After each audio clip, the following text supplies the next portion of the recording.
오늘 같이 읽은 이 본문 전도서는 지혜의 왕으로 일컬어지는 솔로몬이 기록한 성경입니다. 솔로몬은 다윗 왕의 아들로 태어나서 왕궁에서 성장을 하면서 그 아버지 다윗의 훌륭한 신앙의 영향을 많이 받으며 자랐지요. 그는 다윗의 뒤를 이어서 제3대 이스라엘 유대의 왕위에 올랐습니다. 그의 통치 기간은 BC 주전 971년부터 931년까지 이르는 40년간 이스라엘을 다스렸던 왕이었습니다. 그러나 그가 왕위에 즉위했을 때는 아주 나이가 어렸거든요. 그는 어린 나이에 이제 왕자에 오르게 되니까 나라를 다스릴 그런 지혜가 필요했습니다. 그는 하나님의 도움이 필요했죠. 그래서 하나님께 1000번제를 드렸다. 제사를 드릴 때마다 구약시대 때는 양을 잡거나 송아지를 잡거나 짐승을 꼭 잡아서 피를 흘렸잖아요. 그래서 그는 1000마리의 양을 제물로 드리는 그런 번제를 드렸다고 했습니다. 그가 이제 정성 어린 이 제사를 마치자 하나님께서 솔로몬에게 물으셨죠. 솔로몬아, 내가 너에게 무엇을 해주면 좋겠느냐? 너는 나에게 구하라. 네가 나에게 구하는 대로 이루어 주겠다. 이렇게 말씀을 하셨습니다. 이 말을 들은 솔로몬은 하나님께 구할 것이 얼마나 많았겠습니까? 그래서 그는 고심을 했겠죠. 하나님께 무엇을 구할까? 그런데 그는 한 가지를 요청을 합니다. 그가 어린 나이에 왕이 되어서 나라를 이끌어가기 위해서 그에게 필요한 것은 무엇보다도 지혜라는 것을 생각을 했습니다. 그래서 그는 하나님께 지혜를 주십시오 이렇게 요청을 했습니다. 솔로몬의 이 기도, 지혜를 구한 이 기도는 하나님 마음에 아주 맞았다, 합당했다고 기록이 되어 있습니다. 하나님의 마음에 맞는 기도를 드렸습니다. 오늘도 우리가 기도를 드릴 때마다 우리 하나님께 감사도 하고 영광도 돌려드리고 또 우리가 그동안 살아오면서 하나님 인도하심을 생각할 때 하나님에 대한 신뢰를 또 가지잖아요. 그렇지만 그 기도 속에는 또 우리가 하나님께 구하는, 요청하는 또 내용들이 기도할 때마다 들어가잖아요. 우리가 주님께 구하는 여러 가지 간구들이 있습니다. 가령 건강을 위해서도 기도하고, 요즘 같은 경우는 특별히 전염 팬데믹에 우리가 휩쓸리지 않도록 기도를 해야 되겠죠. 또 기도를 많이 하고 있고, 또 그뿐 아니라 불의의 사고가 없도록, 우리가 매일같이 차를 타고 다니는데 순간이잖아요. 순간적으로 어떤 사고가 날 수도 있고, 또 요즘은 예기치 못한 사건, 사고들도 많잖아요. 그러다 보니까 이제 안전을 위해서 기도하고, 또 우리가 필요한 것, 아쉬운 것도 하나님께 요청을 하기도 하고, 또 각자의 마음속에 있는 여러 가지 소원들이 있지 않습니까? 소원을 위해서 기도하는데, 이 솔로몬은 한 가지를 구했습니다. 하나님 지혜를 주십시오. 하나님께서 솔로몬의 그 기도를 들으실 때 참 기뻐하셨죠. 왜냐하면 그의 백성을, 하나님의 백성들을 잘 이끌기 위해서 지혜를 구했던 솔로몬의 기도가 하나님의 마음에 쏙 들었습니다. 그래서 하나님께서 이렇게 말씀하시죠. 너의 기도가 내 마음에 아주 합당하다. 네가 구하지 아니한 부는 부함이죠. 부요함. 부와 영광도 너에게 주노니 내 평생에 너와 같은 자가 없을 것이라. 이렇게 하나님이 대답을 하십니다. 과연 하나님께서는 솔로몬에게 약속하신 대로 그에게 전무후무한 지혜를 주셨습니다. 그가 나라를 다스릴 때에 하나님께서 지혜를 주신 이 지혜를 가지고 솔로몬은 나라를 잘 이끌어 갔지요. 그가 태어나서 왕이 된 다음에 그의 목숨이 끊어지는 그날까지 왕으로서의 훌륭한 업적을 남깁니다. 그러게 되니까 나라가 날로 번창했죠. 주변의 열강들이 솔로몬 나라 왕국을 무시할 수가 없었습니다.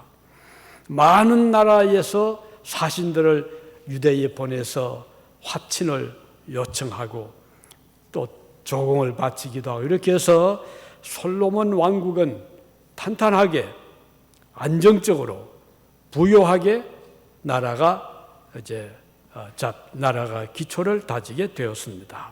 나라는 평화로웠고 백성들은 아주 행복했습니다. 나라 국내 건설도 활발했고 국방은 튼튼했습니다. 이제 이렇게 나라가 안정이 되자 솔로몬이 가만히 돌아보니까요, 자기는 지금 좋은 왕궁의 거처를 하고 있는데 하나님의 전은 아직까지 없었죠. 텐트, 광야에서처럼 천막을 쳐서 만든 임시 성전이었습니다. 그래서 솔로몬은 자기 아버지 때 하지 못한 성전을 짓기로 마음을 먹습니다. 그래서 그는 좋은 재료들을 다 준비를, 물론 아버지도 많이 준비해 두었고 또 자기 자신도 많이 예를 들면 레바논에 있는 백향목이라든지 좋은 석재라든지 이런 세계적으로 유명한 물건들, 재료들을 모아서 성전을 짓게 됩니다. 그는 이렇게 예루살렘, 그가 성전을 지었던 장소는 어디죠? 옛날 아브라함, 그의 조상 아브라함이 하나님께 그 독자 이삭을 드렸던 바로 그 장소에다가 성전을 짓게 됩니다. 이렇게 해서 훌륭한 성전을 지었고, 그리고는 또 계속해서 나라를 부강하게 이끌어 갔습니다. 솔로몬은 그의 지혜로운 하나님의 지혜를 가지고 또 책을 기록했죠. 그것이 바로 솔로몬의 잠언, 그리고 전도서, 아가서, 이런 또 아주 아름답고 훌륭한 글들을 저서로 남기게 됩니다. 오늘 같이 읽은 본문은 그가 기록한 이 지혜서의 이 전도서의 마지막 결론 부분입니다. 12절에 보면 일의 결국을 다 들었으니 하나님을 경외하고 그 명령들을 지킬지어다. 이것이 모든 사람의 본분이다. 이렇게 기록을 남기고 있습니다. 12장에 13절에 보면 일의 결국을 다 들었으니 이런 그 귀절이 나오잖아요. 이 말은 전도서 1장부터 11장까지 12장 거의 마지막까지 기록한 솔로몬의 교훈을 다 들었으니, 다 들었으므로, 다 알았으므로 그런 뜻이죠. 다시 말하면 솔로몬이 전해준 모든 지혜의 말씀을 다 들었으니 이제 마지막으로 이것을 기억해라 하면서 남긴 그 내용이 오늘 우리가 같이 읽은 이 본문입니다. 그러면 그 내용이 뭐죠? 하나는 이 세상을 살아가는 우리 모두는 각자, 각 사람이 하나님께서 주신 본분이 있다 하는 점을 말씀합니다. 이 본분이라는 말, 이 본분이라는 말을 영어 번역해 보니까 둘이란 말입니다. 의무, 해야 될 일, 그리고 우리가 이 세상에 태어나서 아무런 목적이나 의무나 본분이 없이 살게 하지 않고 우리 각 사람은 하나님께서 의무를 주신 것입니다. 해야 될 일을 주셨다는 것이죠. 매우 중요한 하나님의 말씀입니다.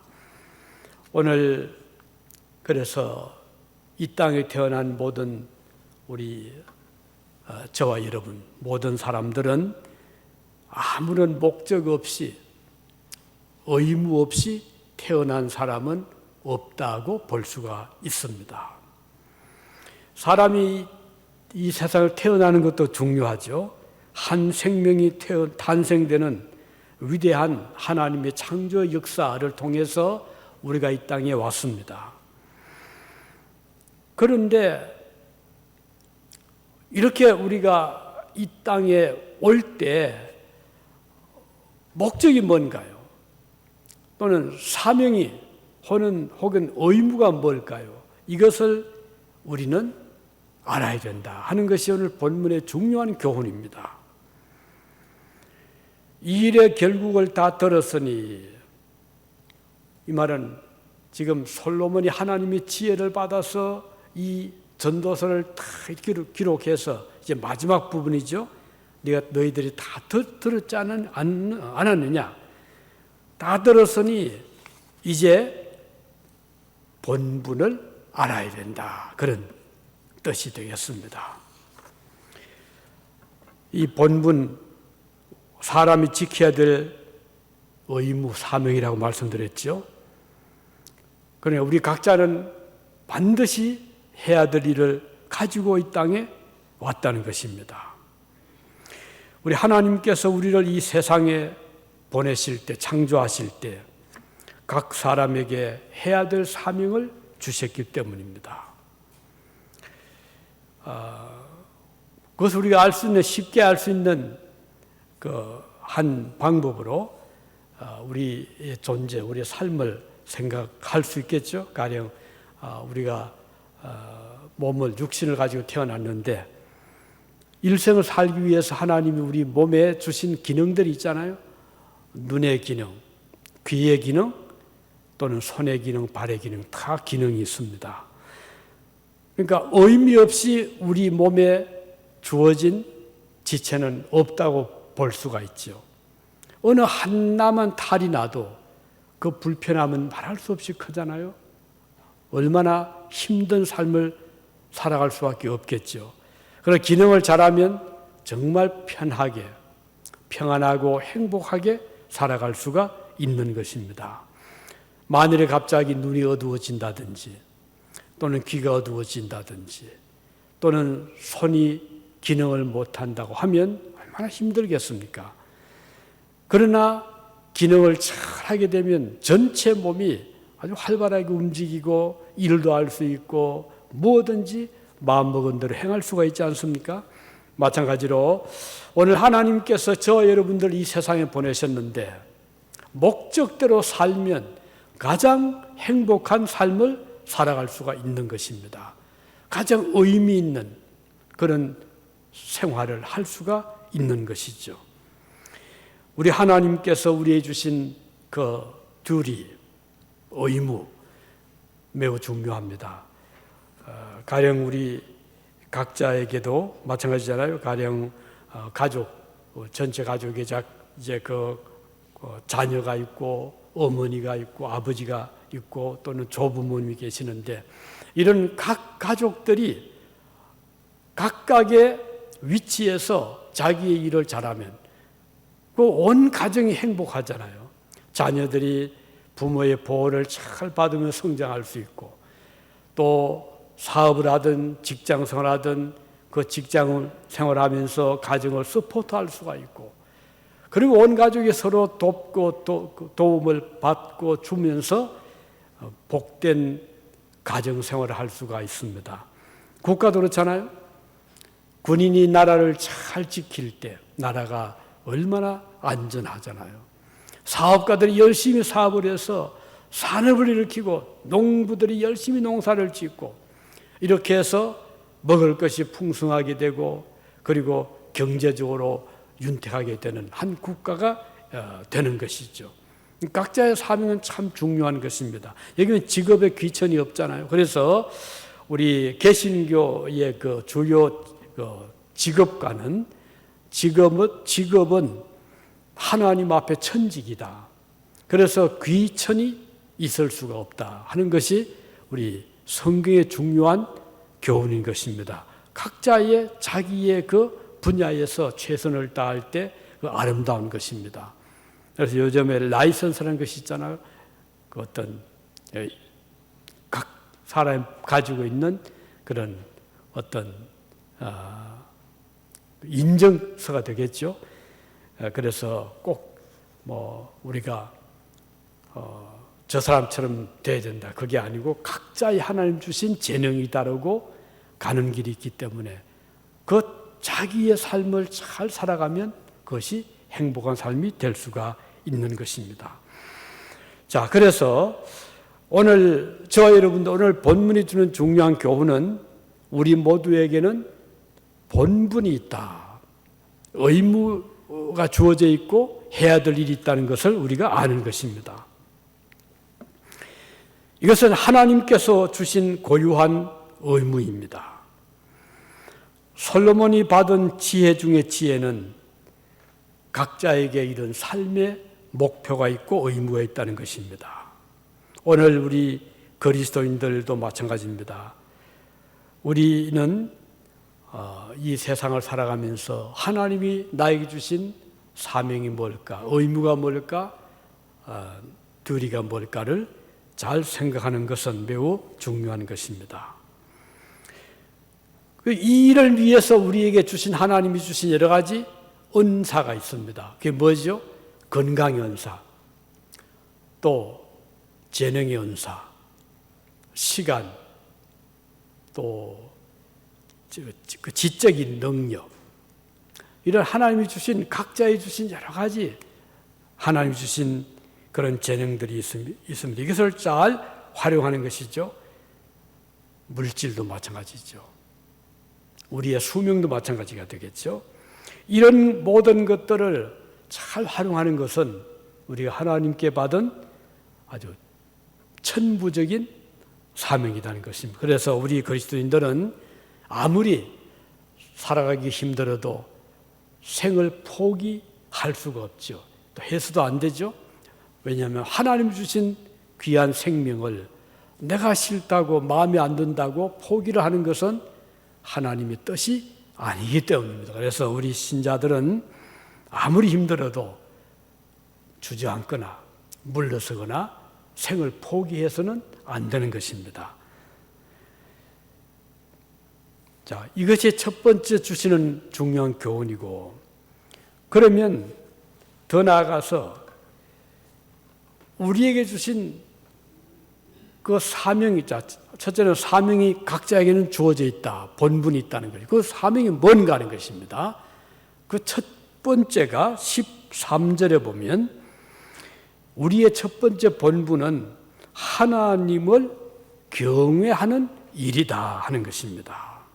이 하나님을 경외한다. 이 경외라는 말을 영어를 보니까 두려워한다. fear라는 말가 그렇게 번역이 되기도 하고, 이 말은 또는 공경한다는 뜻이 되는 것입니다. 자, 부모를 존경해라, 또는 공경해라, 또는 경외해라.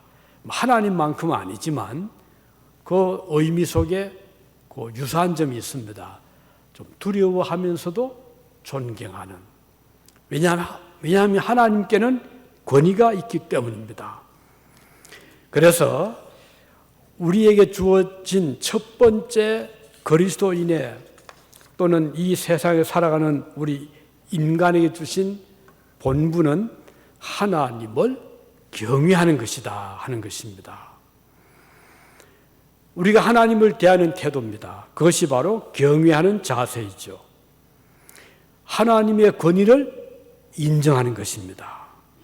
하나님의 존재를 받아들이는 것입니다. 그의 하신 위대한 일을 우리가 받아들이는 것이죠. 창조의 사역, 그의 능력, 무엇보다도 하나님의 권위를 인정하는 사람은 하나님의 주권을 인정하는 것입니다. 하나님께서 천지 만물을 우리 자신을 지으셨을 뿐 아니라 지으신 우주 만물을 운행하신 하나님, 수많은 하늘의 일월 성신의 그 가는 길을 정해주신 하나님. 그래서 우리 하나님은 천지 만물을 창조하셨고 운행하시는 분이십니다. 질서 있게 운행하시거든요. 약간만 여기에 이제 문제가 일어나면 이 질서가 무너집니다. 아마 어제 바다에서 그 폭발을 했대요. 지진이 났대요. 그래서 일본에서는 23만 명 국민들에게 대피 명령을 내렸더라고요. 지난번에 워낙 한번 호되게 당해서 그런지 이번에도 피해야 된다. 그래서 대피 명령이 났고 또 이쪽 우리 태평양 이 오레곤 이쪽에도 그 쓰나미가 올 수 있다. 이런 또 발표가 났더라고요. 자, 보세요. 하나님이 창조하신 자연 세계지만 조금만 어디 이상이 생기면 이렇게 막 흔들고 우리가 사는 기반이 흔들리잖아요. 정말 하나님께서 천지 만물을 지으시고 지금까지 이렇게 안정되게 운행해 주시는 데 대해서 우리는 정말 감사해야 되겠습니다. 그리고 우리가 감사 잊어버려 살 때가 많잖아요. 당연히 태양은 동에서 뜨고 서러질 것이고 당연히 하늘에 구름이 흘러가고 비가 올 것이고 그게 아니거든요. 하나님의 손길이 떠나면 당장의 지구는 운행을 멈출 수밖에 없습니다. 그래서 우리는 하나님은 천지 만물을 창조하셨고 창조하신 천지 만물을 운행하시는 분은 전능하신 하나님이시다 하는 것을 우리는 알아야 되는 것입니다. 이것이 바로 하나님의 주권적인 역사입니다. 천지 만물뿐인가요? 더 중요한 것은 오늘 저와 여러분들의 삶을 주관하시는 이것이 바로 하나님의 권능이고 하나님의 주권입니다. 무엇을 주관하죠? 생, 사, 화복을 우리가 태어나는 것, 일생을 살아가는 것, 하루하루의 삶이 진행되는 이 모든 것은 우리가 하는 것이 아니잖아요. 하나님이 주신 산소를 마시고 하나님이 주신 맑은 물을 마시면서 각종 영양가 있는 음식을 먹으면서 우리가 살아가게 되는 것은 하나님의 은혜입니다. 만일에 하나님이 당장의 그 주권적인 역사하심을 축복하심을 멈추시면 우리는 살아갈 수가 없는 것입니다. 노아 시대 때 보세요. 우리 하나님께서 하늘의 문을 열어놨잖아요. 땅의 지하수를 터뜨렸잖아요. 그랬더니 온 세상이 물바다가 된 것입니다. 또 소돔 고모라 때는 하나님께서 하늘에 그 벼락을 내리게 했잖아요. 그러니 살 수가 없는 거예요. 우리가 이렇게 안전하게 살아갈 수 있다는 것은 우연이 아닙니다. 우리의 과학의 힘이 아닙니다. 인류의 위대한 사상 때문에 이렇게 된 것이 아닙니다.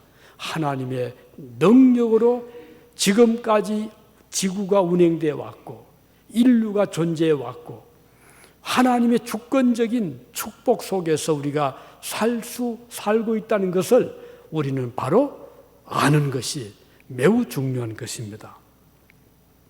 시편 기자는 이렇게 말씀했습니다. 여호와는 광대하시니 크게 찬양할 것이라. 그의 광대하심을 청량하지 못하리로다. 시편 145편 3절입니다. 또 이사야 선지자 이렇게 말씀했습니다. 이사야서 40장 26절에 보면 너희가 눈을 높이 들어 누가 이 모든 것을 창조하였나 보라. 주께서는 수효대로 만상을 이끌어내시고 각각 그 이름을 부르시나니 그의 권세가 크고 그의 능력이 강함으로 하나도 빠짐이 없느니라. 우주에 그 빠짐이 없기 때문에 만유 인력을 통해서 질서가 유지되는 것입니다. 만일에 태양이 빠진다면 어떻게 되겠습니까? 저 달이 사라진다면 지구가 온전하게 이렇게 버틸 수 있겠습니까? 모든 우주 만물이 정말 기막힌 그런 하나님의 창조의 원리를 통해서 서로 인력을 가지고 당기고 밀고 하면서 지구가 존재하고 있는 거예요. 바다가 저렇게 물이 그 자리를 지키고 있는 거예요. 산이 그 자리를 지키고 있는 거예요. 하나님 위대하신 창조의 능력이고 운행의 능력인 것입니다. 하나님을 경외하는 사람은 이렇게 자연 만물뿐 아니라 우리의 삶을 하나님이 주관하시는 것을 믿는 자들인 것입니다. 사무엘상 2장 6절에 보면 여호와는 죽이기도 하시고 살리기도 하시며 서울에 내리게도 하시고 거기에서 올리기도 하시는도다. 하나님은 사람을 살리기도 하고 죽이기도 하신다. 생사권이 하나님의 손에 있다는 것을 말씀하고 있는 것입니다. 생사 주권이 사람에게 달려있지 않습니다. 하나님의 손안에 달려 있습니다. 그는 사람을 구원하신 능력을 가지신 분이십니다. 바벨론의 포로로 끌려갔던 세 청년, 사드락, 메삭, 아벤느고란 청년들이 어느 날 바벨론 왕이 신상을 만들어 놓고 그 신상 앞에 절을 해라 라고 했잖아요. 만일에 절하지 아니하면 그는 뜨거운 불 속에 집어넣겠다라고 포고를 했습니다. 그런데 이 사드락, 메삭, 아벤느고 세 청년은 하나님을 믿는 신앙의 청년들이었거든요. 하나님 외에 다른 우상 앞에 경배할 수가 없다는 것을 그들은 알고 있었습니다. 그래서 이렇게 말했죠. 왕이여, 우리가 섬기는 우리 하나님이 우리가 우상 앞에 절하지 아니할 때 우리를 긍휼히 타는 풀무 가운데 우리가 들어갈지라도 하나님이 능히 우리를 건져 주실 것입니다. 그리고 왕의 손에서도 건져 내실 것입니다. 이렇게 말을 하는 거예요. 얼마나 당돌합니까? 그리고 이 왕이 화가 난 거예요. 그래서 명령을 했죠. 저놈들 내가 포고한 대로 풀무불 속에 집어넣어라. 그래서 세 청년 풀무불에 집어넣는데 얼마나 불을 뜨겁게 했던지 세 청년을 집어 던지던 사람들에 의한 그 불기운에 타서 죽어버렸어요. 그런데 불에 들어간 청년들은 흔적에 찾을 수 있겠습니까? 그런데 하나님이 그들을 불 속에서 살려주셨습니다. 안 죽었어요. 그들이 다음날 이제 보니까 살아있잖아요. 나오게 했습니다. 나왔는데 신기한 것은요, 아니 그 뜨거운 불 속에 7배나 뜨겁게 한 불 속에 들어갔던 청년들이 옷 하나 탄 것이 없었어요. 머리털 하나 탄 것이 없었습니다.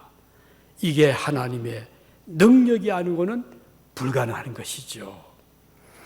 이렇게 하나님은 인간의 생사권을 가지고 계시고 지금도 하나님이 막으시면 어떤 자연재해도 어떤 천재지변도 어떤 전염병도 넘어뜨리게 하지 못할 것입니다. 우리는 지난 2년 동안 우리가 매주일마다 예배를 드렸고 그리고 예배 후에 친교를 가졌습니다. 정말 위험한 일이기도 했습니다. 많은 분들이 걱정을 했습니다. 그래 얼마나 기도했겠습니까? 얼마나 우리 교우들이 마음을 졸였겠습니까? 하나님께 기도했습니다. 하나님 은혜로 우리 모두는 건강하게 지금까지 왔습니다. 사실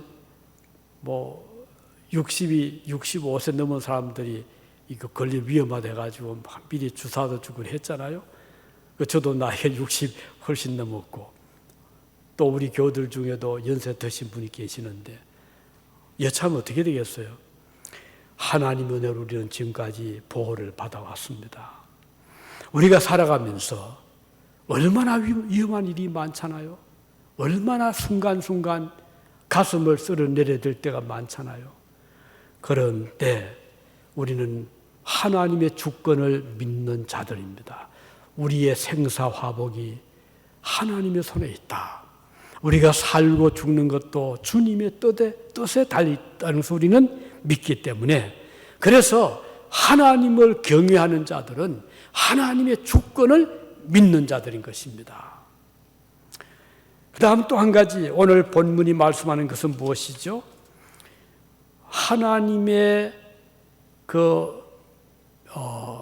주권을 인정하고, 그리고 또 한 가지 본분은 하나님의 명령을 지키는 것이 우리의 본분이라고 했습니다. 13절입니다. 하나님의 명령을 지키는 것이 본분이다. 하나님 명령은 뭐죠? 하나님의 계명, 하나님의 말씀, 하나님의 커맨드먼트, 하나님께서 말씀하신 것이 명령입니다. 이 명령이란 것은 강제성이 있잖아요. 그러니까 가령 권면과 다른 것입니다. 권하는 거 다른 것이에요. 명령은 군에서 가령 상관이 부하에게 진격하면 가야 되지, 싫다고 서 있을 수 없잖아요. 명령이라는 것은 강제성이 있습니다. 그런데 하나님께서 우리에게 주신 본분 중에 한 가지는 이 계명을 지키라, 명령인 것입니다. 하나님의 명령은 하나님의 말씀의 계명을 지키라는 것입니다. 하나님께서 사람들에게 계명을 주신 이유는 목적이 뭘까요? 우리에게 고생해라, 힘들어, 그 목적이 아닙니다. 우리 하나님 사랑의 하나님이신데 우리에게 일부러 고생하라고 어려운 일을 하라고 시킨 것이 아니거든요. 하나님께서 우리에게 이 계명을 주신 이유는 우리로 하여금 안전한 삶, 복된 삶을 살게 하기 위함입니다. 자, 가령 우리 많은 말씀 중에 한 가지 들어볼까요? 가령 내 이웃을 사랑해라. 하나님의 계명이잖아요. 이웃 사랑하기가 힘이 들 때가 있잖아요. 그렇지만 사랑을 베풀면 얼마나 그 사회가 훈훈하고 얼마나 복되잖아요. 이웃을 사랑해라. 그 사랑을 베풀 때 오는 그 기쁨, 그 넘치는 보람. 그래서 결국 우리 자신들이 복을 받는 거예요. 사랑을 베풀 때. 그런데 반대로, 계명과 반대로 미워하고 정오하고 질투하고 이렇게 되면 얼마나 그 살아가기 힘들잖아요. 이웃 간에 말도 안 하고 이웃 간에 얼굴만 붉힌다 하면 참 힘들잖아요. 성경은 이웃을 사랑해라 그랬어요. 그래서 아마 여러분들께서 다 그 사랑의 그 의미를 알잖아요. 그래서 저도 특별히 이웃이라는 것은 여러 의미가 있지만 제일 1차적인 의미는 말 그대로 같이 함께 살아가는 주변의 사람들 아니겠어요? 우리 교인들이 될 수가 있고, 동네 동민들이 될 수 있고, 또 가족이 될 수가 있고, 형제 간에 사랑하고, 부모 자녀 간에 사랑하고, 이웃 간에 사랑하고, 참 좋잖아요. 그렇게 되면은 사랑하는 보람이 있잖아요. 즐겁잖아요. 그래서 우리 교회가 이게 들어서고, 이게 다 주민들이 많이 교회 주변에 살잖아요. 늘 신경을 많이 쓰고 있습니다. 그래서 처음 만나도 꼭 인사를 먼저 하고 이랬어요. 그래서 인사하면 어떤 분은 요 밑에 사는 저 인사 드신 분인데 굉장히 성격이 아주 그 강직한 분 같아요. 언짢하고 이리 이사 오신 분 같은데 뭐 얼마나 딱 보면은 가까이 접근하기가 쉽지 않은 그런 아주 어미로운 모습의 얼굴 가진 분인데 그래서 저는 뭐 만날 때마다 안녕하세요, 굿모닝, 굿이버닝 인사를 했는데 처음에는 인사가 잘 안 맞는 것 같더라고요. 물론 그렇진 않겠지만 느낌이 그래요. 잘 안 맞는 것 같고. 그런데 요즘은 얼마나 반가워하는지 몰라요. 먼저 인사할 때도 있고 그런 이제 그런 거 느끼면서 우리가 어떻든 관심을 가지고 또 이렇게 먼저 왜 저 사람 인사하지 않지 이렇게 할 것이 아니고 내가 먼저 하면 언젠가는 또 그것이 또 좋은 결과를 가져오게 되기도 하는 것입니다. 어떻든 우리가 계명을 지키면 누가 좋겠어요? 우리 자신이 복이 되잖아요. 자, 또 한 가지 도둑질하지 말아라 하는 계명이 있잖아요. 자, 이거 지키면 결국 누가 덕을 봅니까? 우리가 덕을 보잖아요. 남의 것은 인정해주고 그러면 내 것도 보호가 되잖아요. 그래서 도적이 없는 사회, 서로 사랑하는 사회, 참 생각만 해도 좋잖아요. 제가 처음 유럽에 갔을 때 공중전화 박스에서 전화를 하고 나왔는데 집에 와서 보니까 아이고 지갑을 두고 온 거예요. 그 전화 박스에다가. 그 지갑 안에는 여권도 있었고 뭐 신분증도 있었고 또 뭐 약간의 뭐 돈도 있었고 그건 다 두고 집에 온 거예요. 당장 이거 어떻게 돼요? 그래서 부랴부랴 이제 전차를 타고 그게 그 시장 아주 번화한 그 곳에 그때는 공중전화 박스가 많았거든요. 가봤더니 없는 거예요. 뭐 하늘이 캄캄하잖아요. 그래서 바로 전화 주변에 있는 가게들을 이제 뭐 찾아가서 물어도 아무도 본 사람이 없다는 거예요. 아이고 이렇구나. 그리고 집에 낙심해 집에 돌아와서 자 다시 이거 여권도 만들어야 되고 어떻게 하냐 신분증도 만들어야 되고 걱정하고 있는데 한 2, 3일 지났어요. 이 소포가 온 거예요. 지갑이 온 거예요. 얼마나 놀란 일입니까? 그 지갑을 본 사람이 그걸 딱 집에 가져가서 안에 이제 주소를 찾아가지고 그대로 보내준 거예요. 전 그걸 보면서 참 얼마나 감동되는지 몰라요. 하나님의 계명이에요. 남의 것을 탐내지 말고 도둑질하지 말라. 그걸 지키면 우리가 복을 받는 거예요. 하나님의 말씀 계명은 남을 위해 주신 것이 아니고 하나님을 위해서 주신 것이 아니고 결국은 우리 자신들을 위해서 하나님이 주신 계명이라고도 볼 수 있는 것이죠. 그래서 계명을 지키는 자는 복을 받는 것입니다. 잠언 19장 16절에 보면 이런 말씀이 나옵니다. 계명을 지키는 자는 자기의 영혼을 지키거니와 그 행실을 삼가지 아니하는 자는 죽으리라. 이런 말씀 나와요. 계명을 지키면 우리 자신을 지키는 것이고 행실을 삼가지 못하면 자신이 죽임을 당하는 아주 엄한 말씀이죠. 그렇습니다. 사람이 하나님의 계명을 지키면 영원히 삽니다. 어제 신문인가 잠깐 봤더니 어떤 뉴욕에서 일어난 사건 같아요. 어떤 아시아계 부인이 이렇게 전차를 기다렸었는데 난데없이 어떤 사람이 그걸 확 밀어서 전차에 받쳐서 죽었어요. 어떻게 이런 일이 있을 수 있어요? 왜 밀었을까? 얼마나 미웠으면 저랬을까? 아니면 왜 저랬을까? 그러면 불안해 어떻게 살겠어요? 그런 일이 우리 주변에 있다고 하면. 그래서 하나님의 계명을 잘 지키면 그 축복은 계명을 지키는 자들이 받는 것이고 그 자녀들이 받는 것이고 그 후손들이 받는 것이에요. 하나님께서 우리에게 말씀을 순종해라, 말씀을 지키라 할 때 그것은 우리 자신들에게 복을 받으라 하는 것과 같은 것입니다.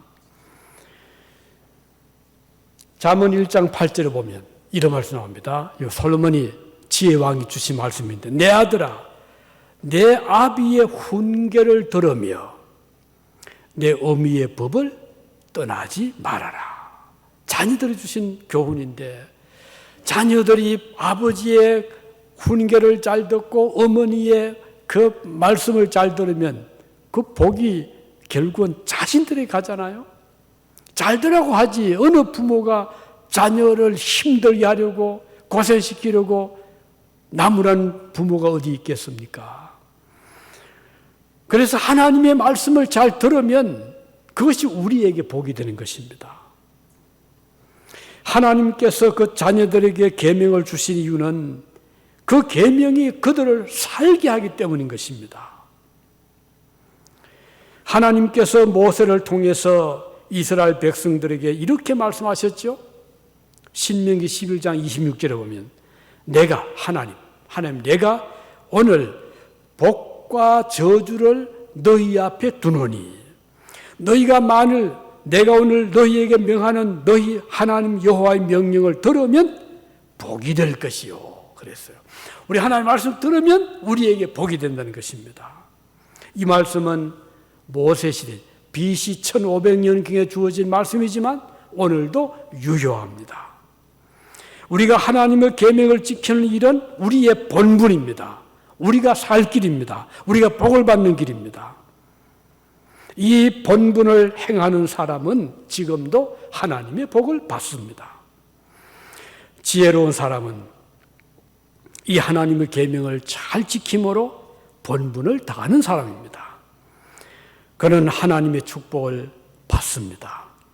왜냐하면 하나님께서 주신 약속이기 때문입니다. 2022년도 한 해가 이제 벌써 3주째죠, 오늘이. 우리 이렇게 한 주 한 주 1년이 52주 내지 3주인데 52, 3주 다 지나갈 때까지 매주일마다 우리가 하나님의 말씀을 다시 생각하고 그 말씀을 마음에 받아들이고 마음비에 새기고 삶에 적용을 시키면 금년 한 해는 정말 복된 한 해가 될 것입니다. 꼭 우리가 갑자기 벼락부자가 돼서가 아닙니다. 갑자기 출세해서가 아니라 우리가 하루하루 삶을 통해서 하나님 말씀 우리가 적용을 시킬 때 그것은 우리의 삶을 더 부요하게 하고 윤택하게 하고 보람되게 하고 행복하게 해주신다는 사실을 기억하고 오늘도 우리의 본분을 다하는 자들이 되기를 진심으로 바랍니다. 기도하시겠습니다.